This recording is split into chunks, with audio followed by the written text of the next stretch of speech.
Hi, I'm Keisha Bisram. And I'm Hanjie Chow. And you're listening to the Every Shade Podcast. Season 2.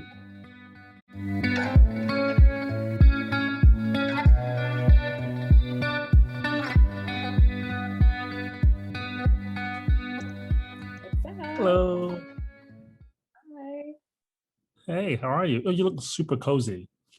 My blanket, my Costco blanket. You're sort of like matching everything right now. Am I? Yeah, you're like totally blending in with your carpet. Nice. Yeah, it's almost like I'm not sure whether you just have like a purple filter on your video. Oh, okay. I see what you mean. Yeah, it's funny because that's like my color. I don't know, like Right. But you're sort of just like blended in. You know, my skin tone is like purple. Yeah, your skin tone's a little purple.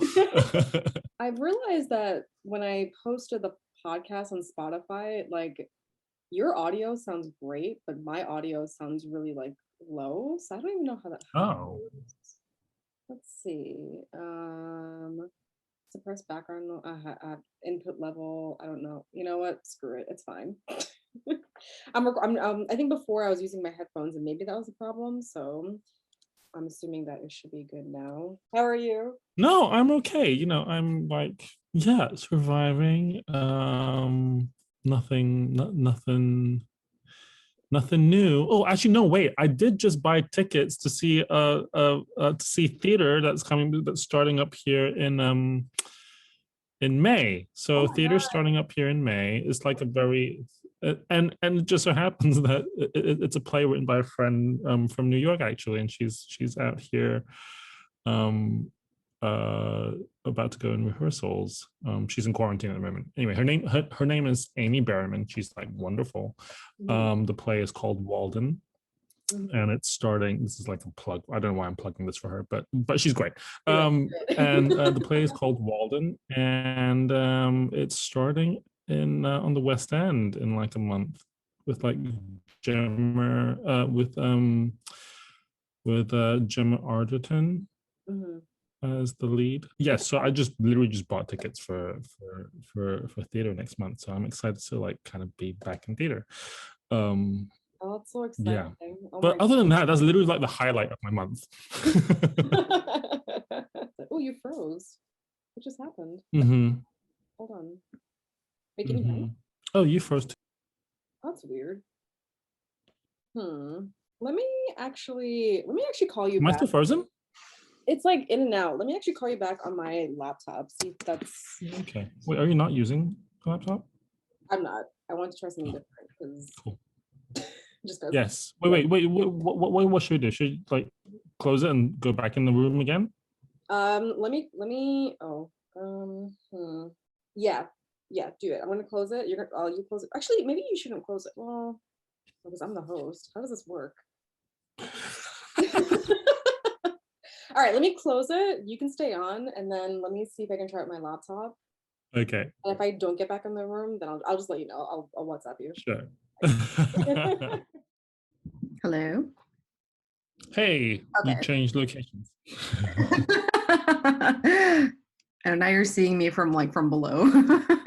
Okay, that's better, I guess, because nothing is freezing. Yeah. Anyways, yes, that's so exciting that you're getting back to see a live theater show. Because I totally miss being in that space. Although it's interesting because I feel like, well, is it limited seating? Yeah, it is. And it was really, so in pre-pandemic times, it was always really easy to buy like single tickets because you can just sit anywhere. Sure, yeah. Right, it's easy to find. It's easier to find a single ticket than it is to like find 2 seats or like 3 seats. But this time around, it was really hard to get a single ticket. Yeah, like they were like the way they had arranged like the seating and everything is like favors more like couples and like threes or whatever. But like the single seats are like quote unquote restricted views.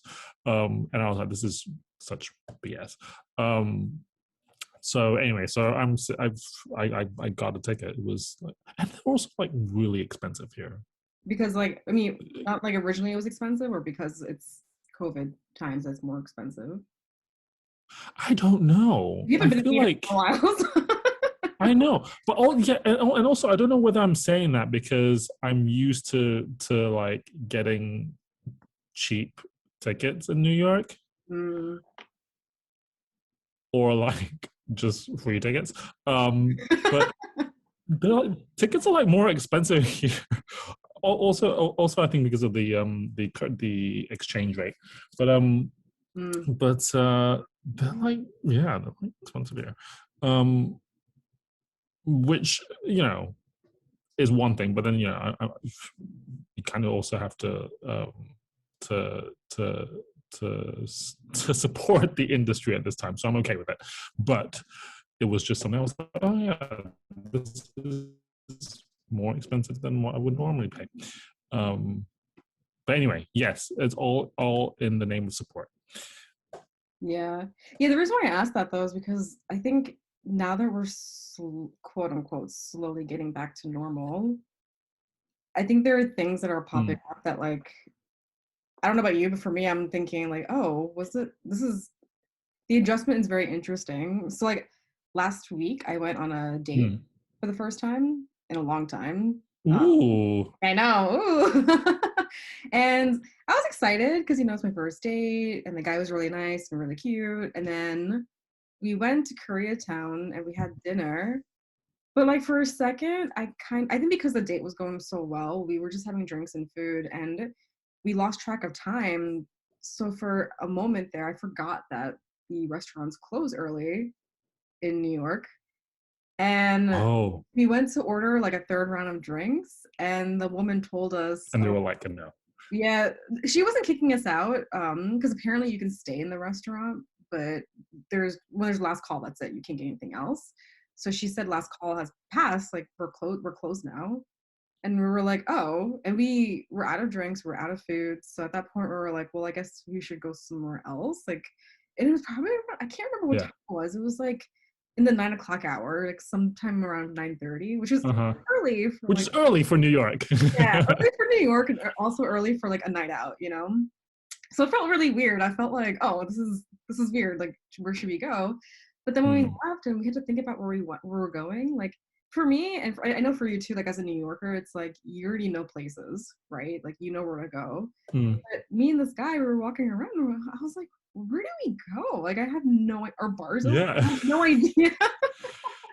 Right. So where did you go? What did you do? We ended up finding a spot. We ended up finding a bar called John Doe's, which I'd never even heard of, but we went, which was nice. We went inside and we had a round of drinks and the waiter told us that we needed to buy like an appetizer or something. Like that was the requirement. And we were like, yeah, sure, whatever. And then at that point we wanted to get like another round of drinks, but the guy said to us like, oh, like we're closing now. And it was around, I don't know, I think it was definitely past 10 o'clock at this point, like maybe close to 11 o'clock. I was like, this is weird. I feel like, I totally support it. I guess I know why they're doing it. Like, I'm not complaining, but it did feel really weird. I'm like, this is really weird. Sure, yeah. I guess that must feel so weird. Oh, but then the date went well, kept going well otherwise. Well, after that, we ended up just going home because we were just lost. We were like, forget it. We'll just continue this another time. And we decided to have a second date, but to do it during the day. Oh, good. Yeah, do it during the day when we're not bothered by places closing. By closing times. Yeah, I can imagine that's really weird that must feel really weird for New York when you can just like, pre-COVID era, you could just stay out till whenever. Yeah. It was a weird feeling because like New York never sleeps, right? So like, but to see places closing down, or you're like, I guess we have to go to sleep now. Yeah, I'm like, oh, I guess I gotta go home now. Like, I felt kind of like a child almost. Like, oh, it's time to go home. I don't know. It was weird. You're like, it's not even midnight yet. it was an interesting adjustment, and it's just something that like I don't know, like you know just from hearing the news or from hearing other people, but I think experiencing it, it felt like I felt assaulted. You know, so Mm. um but apparently Oh, apparently I think I don't know when, but sometime soon, I think the restaurants are gonna open until midnight. So or like places are oh, gonna good. open until midnight. I don't know like if it's all of New York or whatnot, but um Mm-mm. so yeah, it's interesting. These like reopenings are kind of like interesting because it's not really the same. But I know they're trying to push Right. No, yeah, exactly. Yeah. yeah. I mean, so we also just came out of a lockdown. Well, like the lockdown restrictions started lifting the start of this week. Yeah. And it's weird as well because like literally the first day when lockdown restrictions lifted, like shops were able to open and stuff, everyone was happy. Oh, like, and the weather was nice too. Oh, And I was like, oh God, this is just gonna be history repeating itself. right.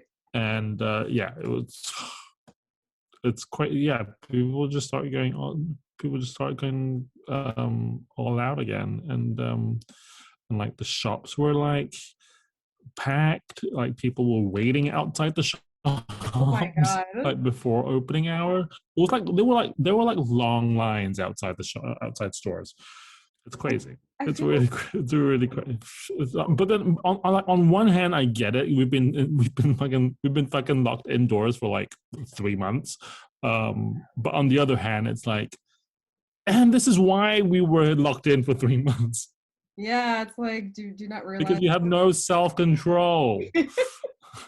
I know, you know, it's interesting. I find people are very interesting because I get it. Like after a whole year plus some months of having to stay Mm, indoors or being, you know, being restricted, I do feel the bit of like a bit of like a fatigue from being indoors all the time. Like I do want to go out, I do want to see friends, I do want to see people, but at the same time, I'm also okay with not doing those things as often. Like I'm keeping my meetups right. very, very minimal still. Even though I have the vaccine, like I don't care. I'm still following precautions. But it is very interesting to me how some people are just going all out and not caring about any sort of restrict like the lack of discipline, man. Number one. Number two, Yeah, no, exactly. it's like we're still in a pandemic. And number three, like, do you really have to do all of that? Like, do you really need retail therapy? I know it probably puts back money into the economy. Mhm. Well, no, That excuse, but yeah, chill. no, exactly. And also with like the lockdown, with like the mask mandates over there in the US, like states lifting mask mandates or like lifting lockdown restrictions over there. I mean, you know, Michigan's been in the news the past week about the surge of cases again, and I'm like, well, what did you expect? What do you think happened? People are so crazy. You know, my takeaway from all of this is that people need therapy.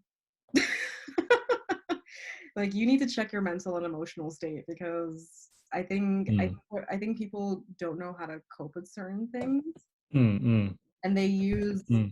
these sort of like outings to help them cope. And it's like, no, I think you just need therapy. Yeah. It's like I'm pretty sure you can. I don't know. I don't know. I just don't really get it. You know, to be honest with you, I don't care. Or if I have to stay in for another year, like I'm kind of okay with it. The only thing I do miss, though, I do miss traveling. I do have to say, it's Yes. Yes. I'm in agreement with you on that. I don't know whether it's because like I don't know whether it's because of like the mid to like at this point the mid to like high grade depression that we're all collectively suffering through. I don't know whether it's that is making me kind of be okay with staying indoors for another year. Mhm. Um, Part of me feels as that because I'm just like so unmotivated to do to do many things these days. And like if I do like one or two things each day, I'm like, yes. But yeah. I'm totally okay with like staying indoors as well. But yes, I do miss traveling. I just miss being on a plane. I miss plane food. I miss being, I mean, I've done the plane rides in the US back and forth during coronavirus. Last year I did it once, and then this year I did it twice, and it was okay. Like I'm not, it was fine, but you know, I do miss being at the airport often, or like taking a bus or driving like somewhere further. I mean, I am planning to travel within the US because I'm gonna start seeing friends and family that live in like other states and cities. For sure. Because it's like I do want to see my people, and I'm not gonna travel internationally this year, I don't think. You know, like I don't know if I can handle being in a plane with a mask and following protocol for like more than 6 hours. I think that'd be a little too much. Maybe I could, I don't know. And also I feel like once things lift even more, I don't know if traveling is just going to spike. So it's like I have no ideas, but for now it's like, you know, I'm just going to travel within the US because I need to see something different. No, for sure. Yeah. I mean, it was you know, I think a lot of people are like wanting that as well, because when lockdown restrictions here were announced, that they were being lifted by a certain date, like everyone started booking stuff to like start booking international travel, and international travel hadn't yet been like officially cleared. So everyone was booking stuff, and I was like, okay, like calm it down. Calm it down first. Take a road trip, man, like chill. Yeah, right. Yeah. God.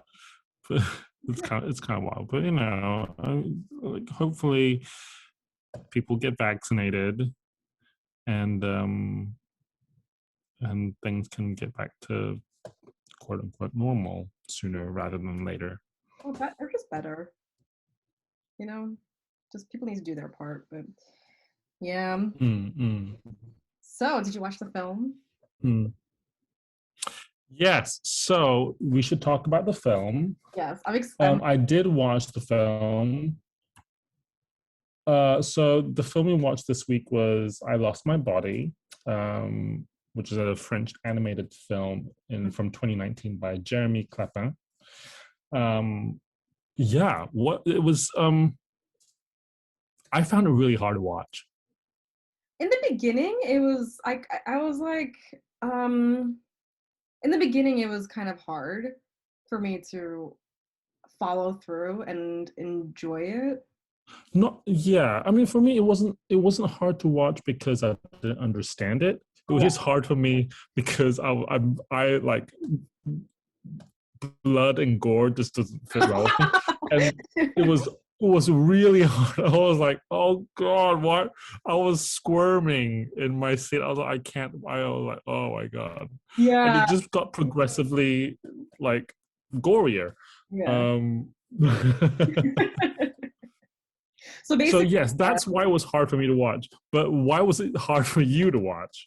So it was similar reasons. And also like I guess so. Like the film is basically about us following the journey of a dismembered hand from the main character. Right. Like, you know, we're flashing back and forth between his memories from the past, and then also I guess sort of like present.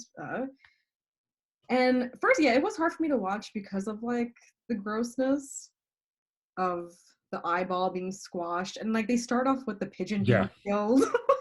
Oh my God, that was actually literally where I was about to just be like, I'm just gonna not watch this and just tell Keisha. I got to that point, I couldn't watch it anymore. But I carried on. But that was the point where I was like, nope. Yeah, I was traumatized by that. The way that they did it, it was great animation. The way that they did it, but because the pigeon was it was wonderful, so cute. But then like that whole thing happened when he grabbed the pigeon by the neck. and it just carried Oh on. my god! And then the pigeon is struggling and like destroys like its own eggs, and oh my god! And then it gets dragged all the way to the end of the gutter, and like just dies because of I don't know what, whether it hit the end of the gutter or like its neck broke. It was awful. Yeah, that whole section traumatized me. So it was once that scene ended with between the hand and the pigeon, I had a hard time moving forward for a couple of minutes because I was just traumatized by that whole thing. Yeah, I was like, I can't. I got to. I was like, I can't. Yeah, but then I think what ended what kind of the part that started to draw me in was when he was delivering the pizza for Miss Martinez. Because I was like, okay, like Mm, that's when it started to get a little yes. thing, you know, because before it was like you're seeing this hand like going through this journey and it's kind of gross and it's dirty and it's I don't know like I it was hard for me to follow through with that. But then I think once he made a connection, you got to know his character a bit more. Um, who he was like kind of creepy, but um at that point that's kind of when I started to really follow through and I got really Yeah, it was a little more. It was a little more wholesome. yeah After that, the pizza delivery scene, but then also it like what also drew me in a bit more was his his history with his parents and then being fostered and his foster brother and his foster dad and like his sort of the difficulties he had growing up and yeah, yeah it was that sort of drew me in a bit. it was interesting because it was um I thought I couldn't tell where the story was going. Like I thought they were following kind of a love story, but then I think eventually it's like you're realizing like no, it's really about trauma because during the whole time like Mm-hmm. he was still living in the past or he was still living in that moment as a child with his parents and like that those were the only times it was the good times, right? Like he was living in a good place. His parents were really Mm-hmm. educated and wealthy and artistic, and they were always like together as a unit, as a family. Like, like Mm-hmm. out of the whole film, like that was like the only like slice of life parts until they pass away, obviously. But I think it was interesting to follow the journey of the hand too, because it was almost like I don't even know how to explain it, but it was almost like like his character was just living in the past and trying to move forward, but just couldn't. And I think Mm-hmm. him being with Miss Martinez or following her was kind of maybe in his mindset to move forward with life, but like that wasn't really it. Yeah. And also like his The development of like socially was really off because that moment that his parents passed away and he went to foster care and all of that, it's like his development kind mm, of stopped yeah. socially, I guess, you know, but which is Yeah, because when he was young, he wanted to be an astronaut and and a pianist. So he had all these dreams, and it just sort of like didn't happen, and it just didn't stay with him as he grew up. But oh, here's the other bit that actually made me almost just want to stop watching. Was you can probably guess this bit, but I know what it is. it's when he's like rolling down into the subway in that tin of ravioli Yeah. and the rats. I was like, nope. I was like, yeah, and it, it kept teasing because he was sticking his hand out and the rats were licking his finger because it was covered in like ravioli sauce or whatever. And like you knew what was going to happen. And I was like, I literally had to like go get some water at that point. I was like, I'm just gonna let this unfold, and and I'm not gonna be in the room for it. Also, I think because But like yes, when I watched that part, I was wondering like because you and I have lived the city life, knowing exactly like what those rats are and what they were gonna do. It's like I know. foreseeing Oh exactly god. what's gonna happen. I was like, oh, and then finally when it bit his finger, I'm like, what the hell is, like, what do you think is gonna Yeah, happen? and I literally went to get water, and that happened, and I was just listening to it. I was like, oh god, Oh, sounds awful. This sounds awful. oh my god. Yeah, once Oh, he but escaped, like, yes, yeah, because in that moment I'm like, how's he gonna escape this? Because I can't watch this any further if it gets even more gory. I can't. it was really grim. And then It was really yeah. so stuff like that made it really hard to watch. But it was beautiful, and the music, I loved Ah, the music. can we talk about the music for a The second? music was Love gorgeous. my Yeah, and like the variations of it throughout the whole movie, and like in the flashbacks and like in the present, I was like, oh my god, this is so good. I have to say my favorite part of this film was the music. I loved it so much. Mm. Her dog. Yeah, Oh, this is right there. I got distracted. I love dogs. But yeah, I got distracted too. I was like, what is he doing? the music was so beautiful and so sad. It was Yeah, so it beautiful. really was. I It wonder. really was sad. And I mean, I guess I want to ask you this: like, what do you think was the whole purpose of the hand trying to reconnect with him? well, the thing with the hand, right? So what I also noticed, I don't have short answer to your questions. I don't know. I don't think I know what the answer is. Mm-hmm. Or I don't really know what the purpose of the hand is. But throughout, especially the first half, doing all the flashbacks and everything, there was a huge focus on the hands. Mm-hmm. Like when he was catching the fly, or when he was playing the piano, or just like the hand seemed to be like in. Actually, the hand was in shot pretty much all the time. Mm-hmm. So I think there is some symbolism there, I guess, but I don't know exactly what that is. Yeah, I kind of thought this, but I wasn't even sure if this was just me trying to find an answer. I thought because I felt that since the main character, because he was stuck in time and he was stuck in the moment of his childhood and stuck in the moment of the car crash, because he was listening to the audio of the car crash over and over again. My thought was like, I think the hand also felt the trauma because as like I mean as a human body, it's like even if when we suffer trauma, sure, like your mindset and your emotions can be taken care of, but sometimes your body, like parts of your body it has muscle memory, right? So it's hard for your body to move forward and to move on because it's separate. So I wondered like if the hand was just, I guess, seeking to reconnect so it can move past the trauma, because in the end he did move past it when he did that jump.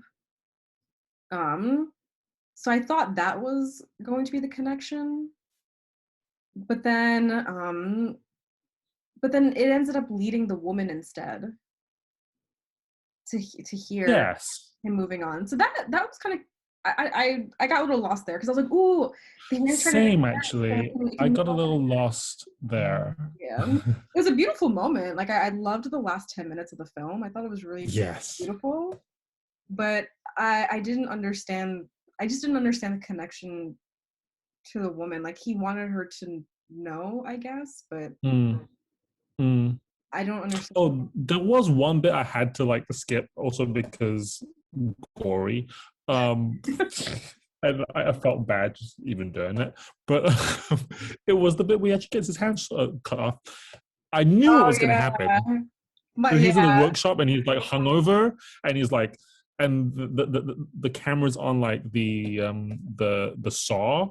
And I was like, oh, he's hungover. He's handing a bit of wood. The camera's on this fucking saw. That's what's gonna happen. Skip. I was like, I don't need to see that. I know that's gonna happen.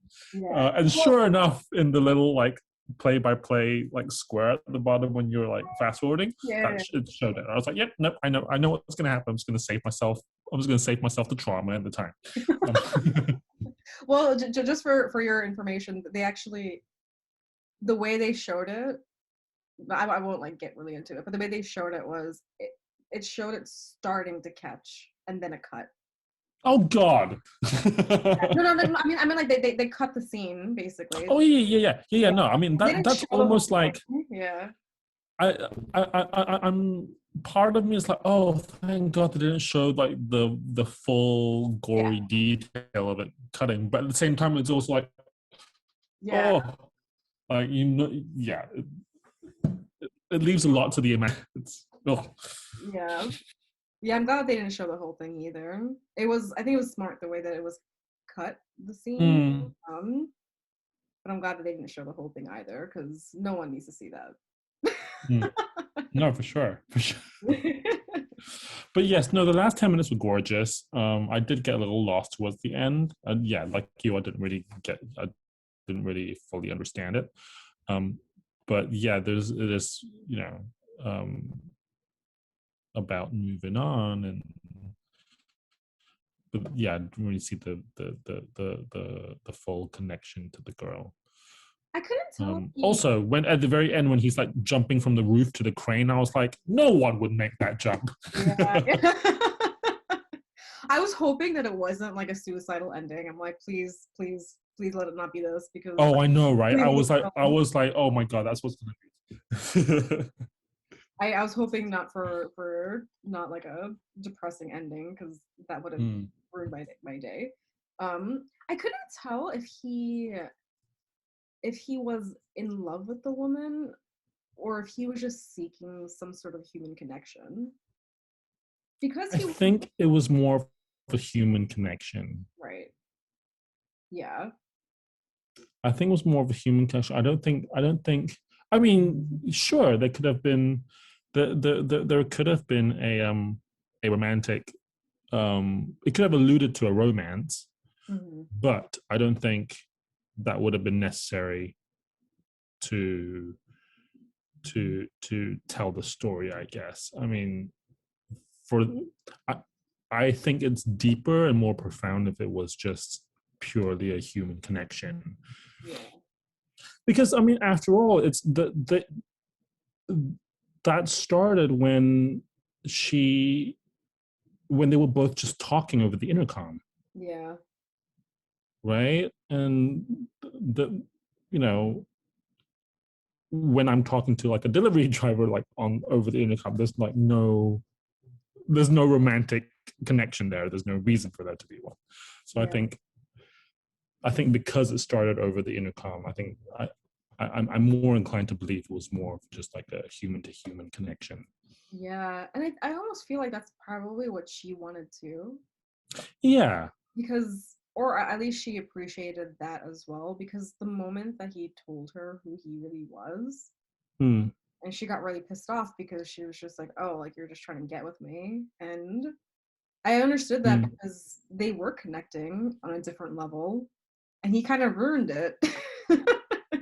And I felt like I appreciated where it was going and where the relationship was going, but at the same time I found it really creepy, because it's like, dude, you're following this girl and then you're getting this job. Yeah, because he ended up the first time he goes looking for her, he actually goes to a workplace, and it was a little and I think, like, I'm sure you could have reached out a different way.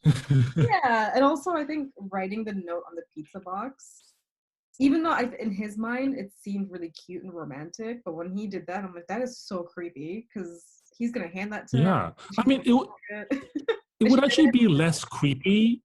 It would actually be less creepy if he went back to the apartment building. Do you know what I mean? Right. Like, because he's already been there. Sure. Yeah, I agree. Yeah. Rather than like finding out where she works and like going to her workplace, I'd rather like just go back to where we had that first conversation, and then that would be the less creepy option. It'll be a little weird, but it will still be less creepy. Yeah, and as he was explaining it to her, you can tell that he was realizing, as he's saying it out loud, that there was something wrong with everything that he did. Mm. Because he was like, oh, I was following you after that.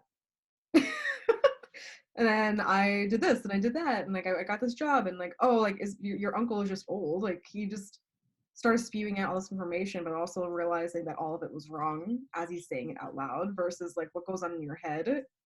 He probably didn't see it as wrong. Mm. And then Mm.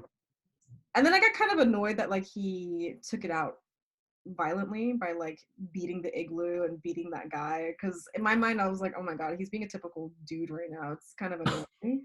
But at the same time, I think being someone that's socially awkward and or antisocial and doesn't interact with humans, I guess that's the only way he would express it. Mm. It's kind of weird but also interesting. The animation was beautiful, though. I did Yeah. like the animation. It was very well done. Yeah. But I can't remember what they what it was. It was nominated for Best Animated Feature. Mm. The same year as Toy Story 4. It actually lost to Toy Story 4. Wow. Oh, this was only last year. Okay. I thought it was 2019. Right? The No, film? it was nominated for the awards for the last Oscars year. last year. Oh, okay. For last year's Oscars. Gotcha. Yeah. Yeah, it lost out to Toy Story 4. But Oh. no, it's yeah, the animation was wonderful, and I think the music really like made it. Yeah. I didn't really, as awful as it sounds, I didn't really care for the story. Mm-hmm. Yeah, I But think everything else was great. I don't want to say I didn't care for the story. I thought it was interesting to see the parallels to his life. I would say the Mm, last maybe like 20 to 30 minutes of the film is when I was really hooked. But the very mm, beginning portion of it, I don't know. I just wasn't sure like where it was going. And I think there were just some traumatic pieces like the pigeon. I just, yeah, you know, yeah. It was like it was me a really little bit. graphic. Like I couldn't figure out like Also, why that was so graphic. And I don't know if it was, yeah, like was it setting it up for us? Is it like I don't know like what was the point of making that so graphic? Because it was long. mm, Like that whole like the pigeon scene and I would say the rat scene too. It's like it was kind of lengthy for what it was.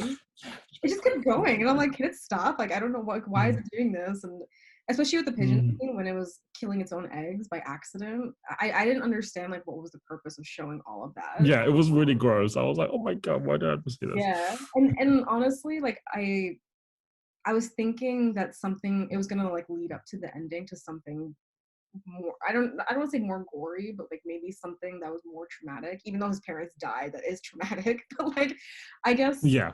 even though yeah, they also killed the ram, and that was also sad. But I mean, I think I just felt like that pigeon scene was probably the worst death scene Oh, the whole it was film. really grim. 'Cause even when the car hit the ram, it was a ram, right? That's what it was, or I think so. Yeah. it was quick. You know, like it was very quick, and the parents dying, like that was all very quick. But just those moments, I didn't understand why it was so Mm, long mm. Also, did you watch it in French or in English? in French. Okay, yeah, Yeah. because I'm like kind of curious as to I'm this is the language nerd in me, but I'm like curious to watch it in English to see how they translate it. Oh yeah. They always mistranslate everything though, if they do it. Yes, or they could also like make the translation better, like Oh, you okay. know. Yeah. I actually don't watch English dubs. I can't do it. Like when it's like English audio because Mm. growing up I watched a lot of But films. you wouldn't know otherwise, though. I mean, it's not as if like the English audio is dubbed directly over the French audio. No, but it's more of like okay, so like I grew up watching a lot of international films, right? And Hmm. I've only ever watched subtitles. Hmm. And I remember like as I got older, like I started watching like like Jackie Chan films and stuff like that. And sometimes they would dub it in English. And it would be so distracting because I think either sometimes like the actor's voice is not it's like too American, or I don't know, like something about it just doesn't match up with the emotions of like I don't know, something about it is just so off-putting. So Yeah. I just never watch English audio if it's an international film. And if it is English audio, I won't watch the film. Oh, okay. I can't do it's just too distracting. It's just like I don't know. And I just unless it's a film that I have to watch, then fine, maybe I'll watch it. Like I've watched one animation called Jack and the Cuckoo Clock Heart. Oh. It was a good film. I don't think it's on Netflix anymore, but it's a French film, and like they didn't have when I saw it, it didn't have the French audio, so I had to watch the English audio. And it was a little distracting because I'm like, I know this is French based, and like their lips are moving differently. Yeah. So, No, for sure. And but also with the Little Prince, mhm, right? So I read that in French, but then watched it in English. mhm. Like in French, it's just so much more like romantic and more poetic. Yeah. And like the meaning gets conveyed in a more profound way, I think. Yeah, but I heard The Little Prince, the way it was written, it was hard to translate that book into other languages. I feel like that's a little, yeah. Yeah, 'Cause even reading it, I was like, how would you even translate this? yeah, I read it in English, and that's how I've known The Little Prince, but I later on learned that that book, the way that the author wrote it, it's the way it's written is very specific. So to translate it in a different language, it's even if it's like Italian or Spanish, it's still hard to translate that that book. So I can only imagine it probably just skewed. I'm probably not reading it correctly either. I mean, the author of Little Prince, Antoine, I can't remember what his last name is now. Let me just have a quick Google. I know it. I just probably can't pronounce it properly.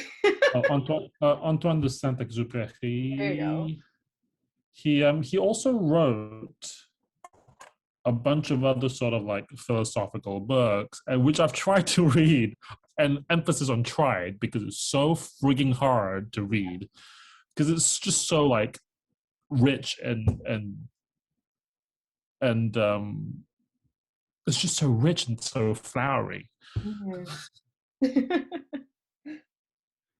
Yeah. But yeah, he like his book. He's it is hard to translate to English, basically. Yeah. Yeah.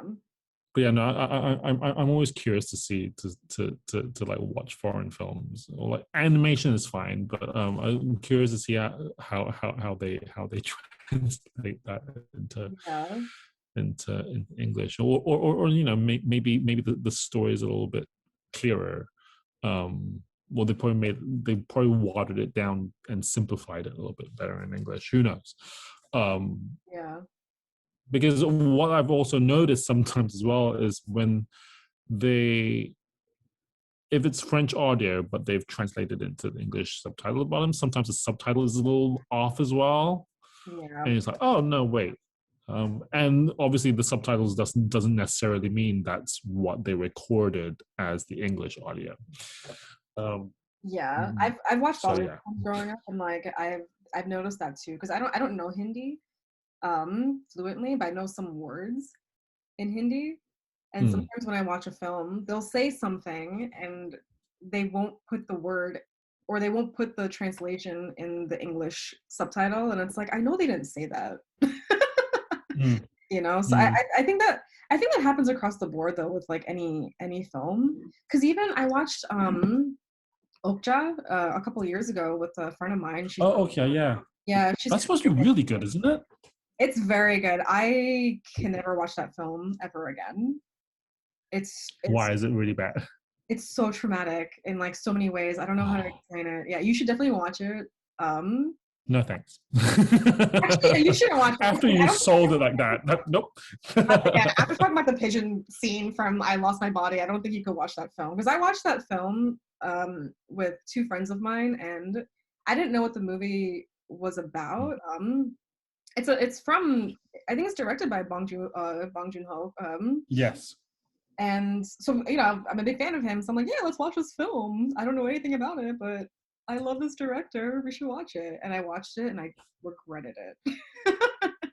It's a well done film, but he really pushes the audience to a very uncomfortable place of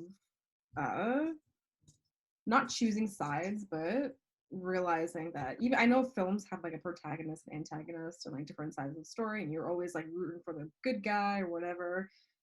In that film, he doesn't really do that. He kind of challenges like all views, and you realize that no one is right when it comes to certain things. I almost don't want to ruin it for you because I feel like you. No, you're fine. You're totally fine because I'm probably not going to watch it. Basically, I cannot deal with like gore and blood and gore. I can't. It's hard for me to like. I always find myself like hiding behind a pillow, even if it's like mild, like Parasite last week. Even just like little stabbings, I was like grossed out. And they weren't even that bad. Yeah. Right. They weren't as bad as it was still terrible because you know she's being stabbed in the heart. But yeah, blood and gore I just can't.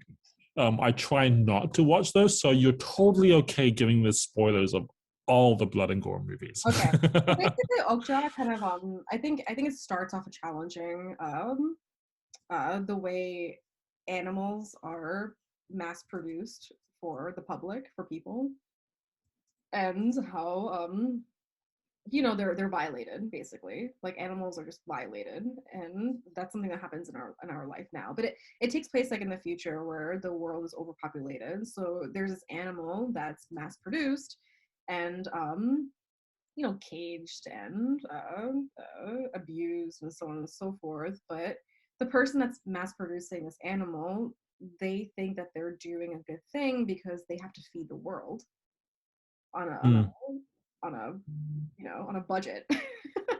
Maybe budget's not the word, but you know, like it's expensive to feed people, you know, billions of people. And one of the animals that gets captured,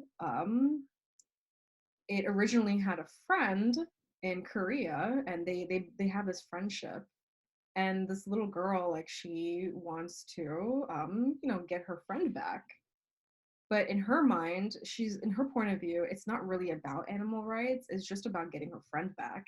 But then she encounters all these other characters, like some people who are animal activists and they want to, you know, save all animals or prevent animals from being abused. And then there's these characters who are abusing the animals, but they think they're doing the right thing because, you know, they're feeding the world. Or there's these other abusers that, you know, they know that they have to treat animals a certain way to get to an end result. It's like there's all these different point of views, and even the friend, the girl, the main character of the story, who's the friend of the animal, is questioned like, why do you want to save this animal? Like, you eat animals too, you know? So like there's all these like different point of views, and at the end of it, you just don't know. It challenges you to realize that like no side of the story is the right side, or everyone thinks that they're doing a good deed, but they're either are or they're not. Anyways, so that film I watched with a friend of mine who is Korean. She speaks Korean, and the movie is it's in English and Korean.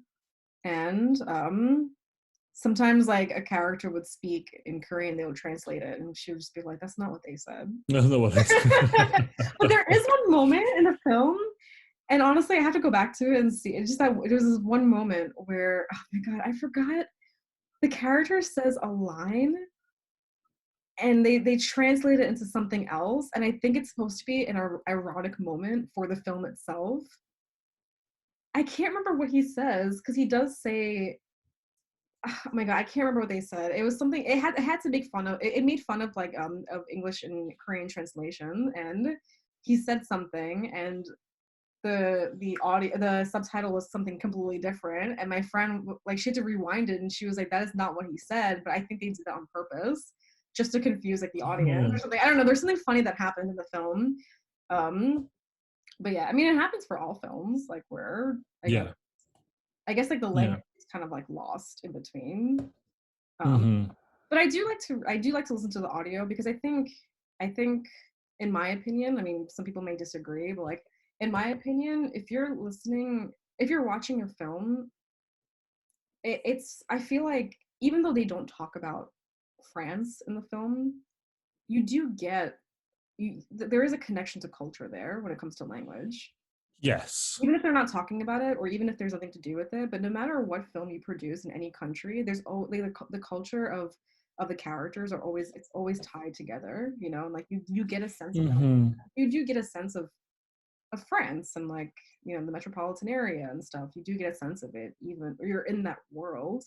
I feel like if you were to listen, in my opinion, again, someone else could disagree with me, but like if I were to listen to it in English, it's like I think I would lose that sense of being in the world of these people that live in France.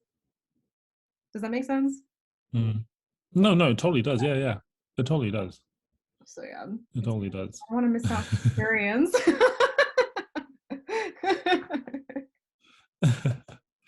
Yeah. Yeah. And I went off like on a whole tangent there with Okja and animals and languages. Back to I lost my body. All ties in.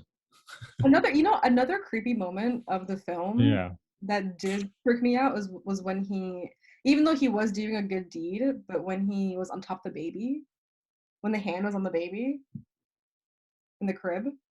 And that moment I was like, weird. I don't know how I feel about this. Like, get off the It's really cool.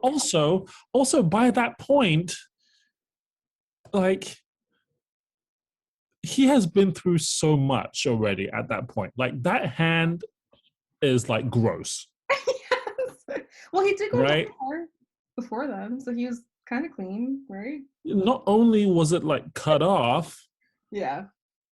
like it's been pecked at by pigeons. It's had you know his whole hand around the pigeon's neck. It's been in the trash can. It's probably got like whatever diseases those rats have in the subway, like after being like assaulted by them. What else happened? Oh yeah, it had been in the dog's mouth. Ravioli. Had ravioli on it.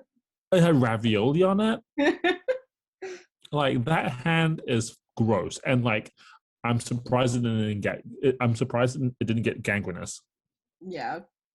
Because that hand was disgusting. Yeah. After a while, I was like, "This is gross to look at."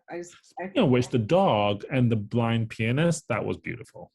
I know that moment. That moment when I want to get to that point too, because that moment was really beautiful when he was trying to escape, but then he rested on the piano itself and felt the music and also saw himself playing, which was really a sad moment because I feel like, you know, he had all these dreams as a kid.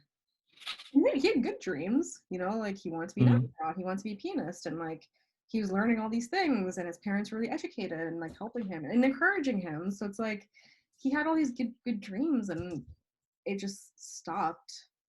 And in that moment, like he saw himself as his older self playing piano, and it's like he didn't really get to do that, any of those things, because of the trauma that he was still reliving. So it was like a sad, beautiful moment until the man grabbed him and thought he was a rat. Oh man. Because I love the music. I want to see what other music this guy did. The composer I was confused at to begin with because the composer's name is Dan Levy, and of no relation to Schitt's Creek, the Schitt's Creek's Dan Levy. I found out after Googling.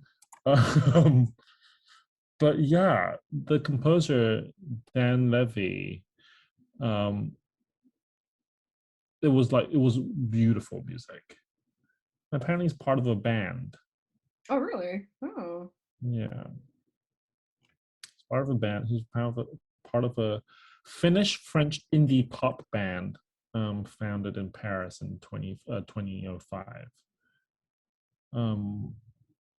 But yeah, no, the music was gorgeous. Yeah, the music was really, it was very dreamlike, Yeah. which I really liked. It was very dreamlike. It was very slow and sad, but then like I liked the fact that in the film it kept progressing. The same soundtrack. It just kept progressing and progressing. Which was really interesting too, because I didn't know, like I said, I thought I was a little scared that it was going to end up as a suicidal film. And I'm like, how is this? Thank God it didn't.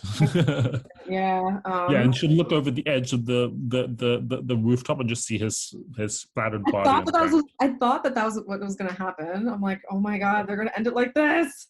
Why? Yeah, just gonna cut to black. Great. Seen too many films.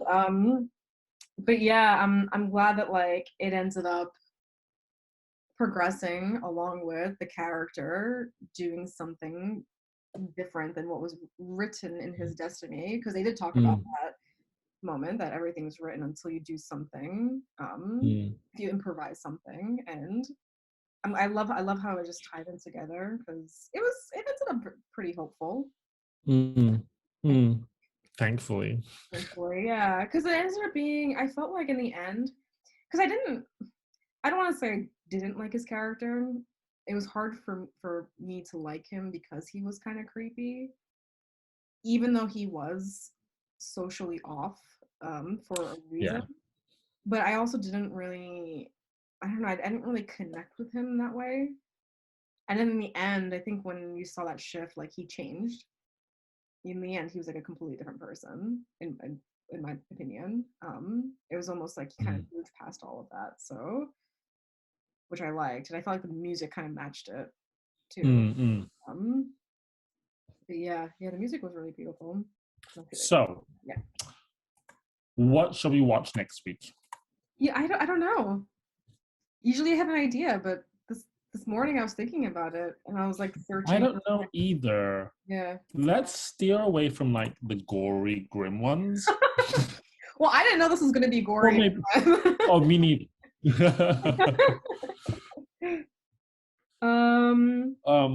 Let's see. I don't know either. Let's see. Is that a TBD? Maybe we can watch a comedy next. Yeah. Yeah. I'll be down for that. Let me research something, and I'll make sure it's not sad and gory. Yeah, something lighthearted. I'm all about the lighthearted comedy nowadays. Yeah. Let me look something up, and then I'll get back to you, because I do. Yes. So TBD for now. What we're going to watch next week. Yeah.